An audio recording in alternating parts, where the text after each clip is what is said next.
I got a message. I got a message for Mr. Prince Miller, and also I wanna. I guess I wanna react to what has transpired over the last couple of weeks and where we're at now with it. So Prince Miller, he went in another direction. You went in another direction with your show, right? And I've said from the beginning, I like Family Matters.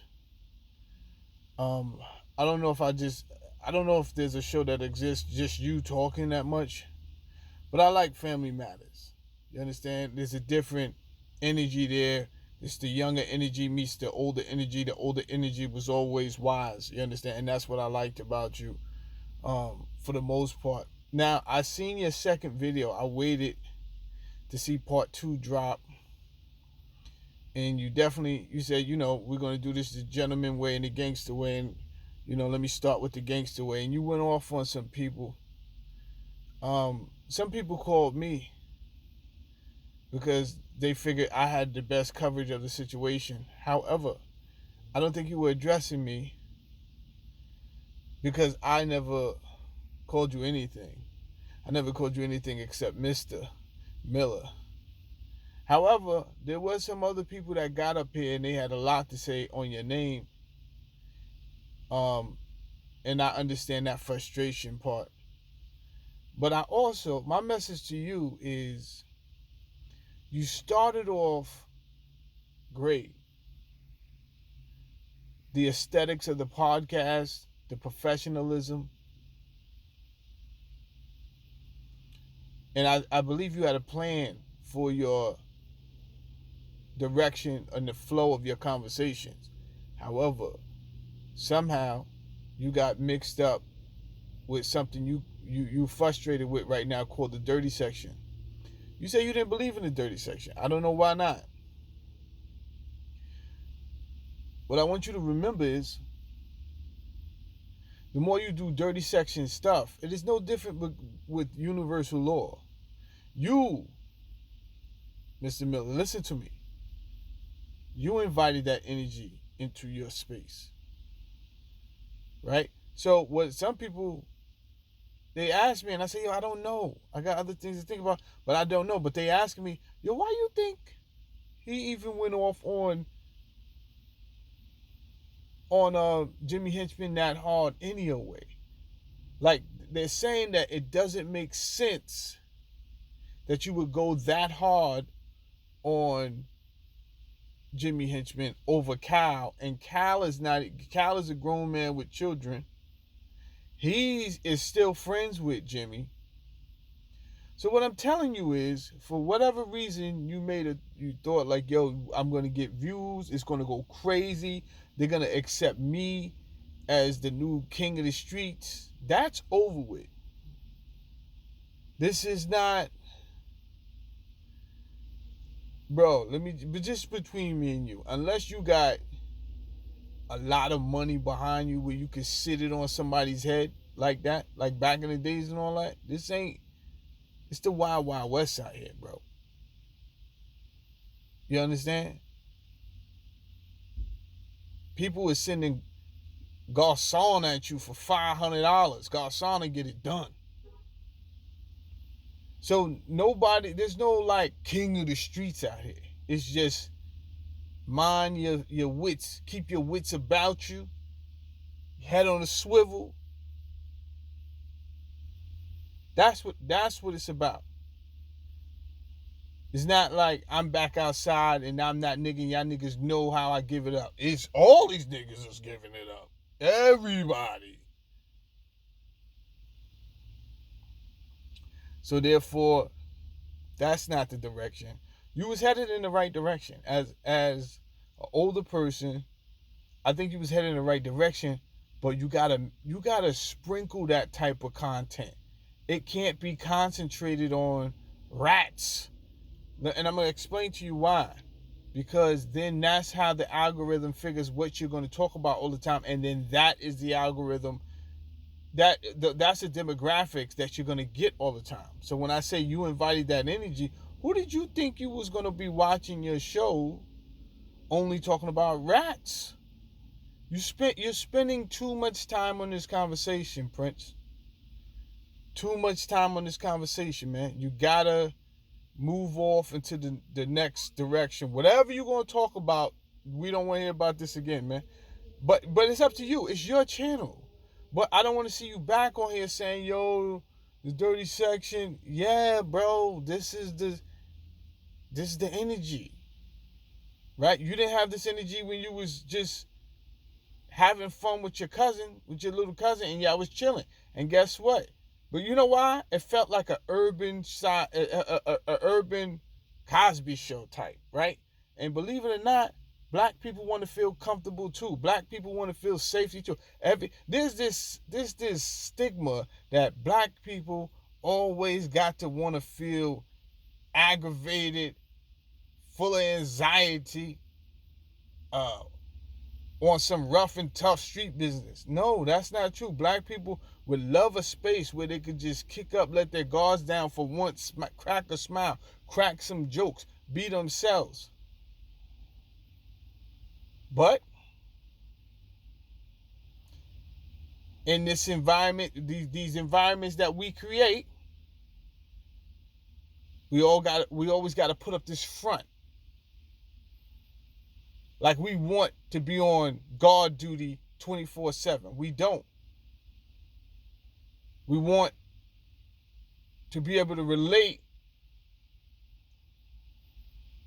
to just not the streets and urban life and even the country people. They get with the streets out there too, right? So we know we got that stigma about us and we can't let it down because they think we're going to be soft all of a sudden. Your show, Family Matters 4, man, or Family Matters, period. You had something going there. Now, let me address everybody because y'all can't find my videos. Because 2 days before even Prince did a video, I had a meeting and I took those videos down. It had nothing to do with his video didn't even come out yet. I had a meeting based on the individuals involved that wasn't Prince. I said, they didn't even ask me. I said, I'm taking those. If that's the case, I said, I didn't even know that. I'm taking those videos down. And I had already asked what I asked and I didn't get no response. So, like y'all heard me say, I'm going to leave it alone. So it didn't make me no never mind. Because I kind of got my answer from no response. And then that's just that. That's just what it is. You understand? What needs to be understood don't need to be explained. I got it. Only thing I want to say to you is the more you address the people in the sector that are offending you, the more you're going to get caught up and you're going to get left right in this dirty sector. If that's what you desire. And let me tell you something. From somebody who tried to get out for more than several years. Once you get in the dirty sector, it's hard to get out. It's easy to get in, hard to get out.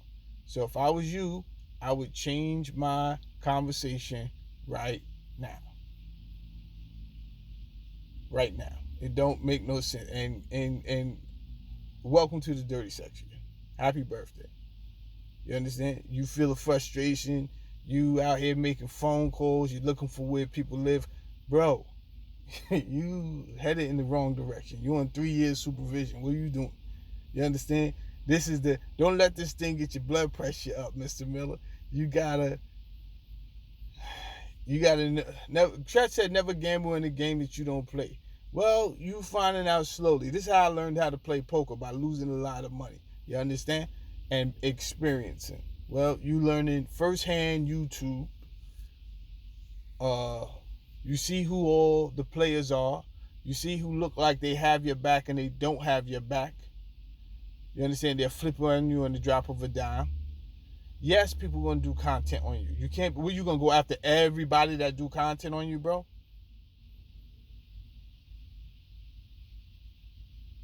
So I understand your frustration.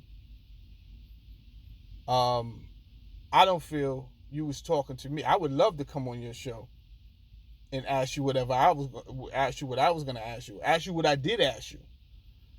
I would love to come on your show, but I don't think you was talking to me. I know who you was talking to because those people called you names, and I'm the one who consistently said, "Yo, I'm asking a question. I'm not calling you no names. I'm asking you a question." They didn't do that. They jumped right out the window on several occasions, and because I have a code myself that clearly you are knowledgeable of, I don't go around people.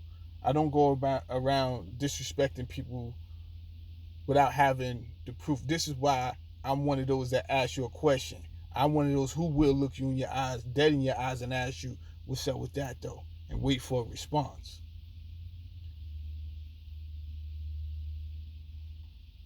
So, you know, the only advice go if you want to do something bigger than this dirty section, you got to stop talking about this and that you brought up. You brought up the rap business, and we don't even know why. You understand? He's in jail, and I don't know. I don't know. We don't know the gripe that you had against him, this, that, and the third. But it didn't play out the way you wanted it to play out. It actually invited more crazy nonsense into your life and jeopardized your advertisement and everything that you had on the line. The time is to veer away now. Get rid of your ego and pride. Don't worry about it. And even I don't care if you chalk it up as a loss or a win. Just go in another direction. Go in another direction. Because if you stay here, it ain't gonna work out. And that's it. I didn't watch the Mikey B show. Shout out to Mikey B. I don't got a problem with Mikey B. Shout out to Mikey B. Shout out to Smitty Brim.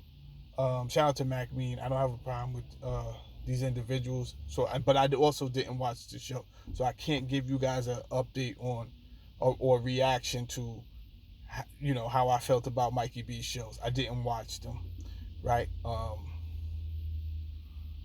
Unless you guys have paperwork, which I know a lot of people don't, then it's just chatty. It's just chatter. And that's it.